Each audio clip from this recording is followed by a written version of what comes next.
Et avant de visiter le jardin, nous allons retrouver nos deux jardiniers qui, eux, s'attaquent aux mauvaises herbes. Et quand je dis s'attaquent, je pèse mes mots.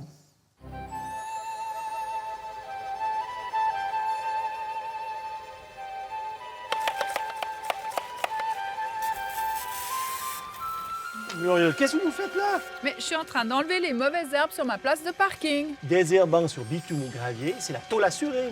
Mais pourquoi? C'est tout simplement interdit par la législation, ça fait plus de 10 ans que ça existe, tout simplement parce que quand vous traitez avec des produits herbicides, ces produits vont directement dans les écoulements et les écoulements ils atterrissent dans les lacs ou les rivières. Alors pour ce genre d'endroit, je vous recommande le couteau monté sur un manche et puis pour les finitions, la brosse métallique. Eh Muriel, venez regarder là. Ouais. Prochaine méthode, le gaz. Mais le gaz, c'est l'idéal pour le gravier. On y va plante par plante. La plante après les... Ah, c'est impressionnant. Et dès que ça repousse, on met une dose.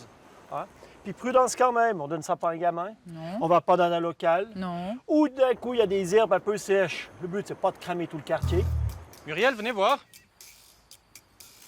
Encore une autre méthode. Plutôt que d'aller tondre contre le tronc et puis de blesser le tronc, il suffit de sarcler. Et là, la bonne astuce, c'est de faire ça par temps venteux ou en tout cas ensoleillé, de manière à laisser sécher les mauvaises herbes. Il n'y a même pas besoin de ramasser. Muriel, venez voir là, s'il vous plaît. Une autre méthode, la triandine. Ça, c'est l'idéal pour enlever tout ce qui est ortie, chien dent, puis liseron comme ici. Alors, ce qu'on va faire, c'est chercher la source. Donc, le but, c'est d'enlever une grosse racine. Parce que la racine, c'est vraiment les batteries. Les feuilles, c'est que des panneaux solaires.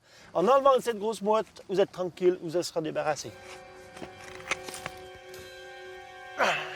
Voilà. Ça, c'est impressionnant. Muriel, venez voir. Contre les mauvaises herbes à racines profondes et les dents de lion, avant, il y avait ça. Maintenant, il y a ça. D'accord.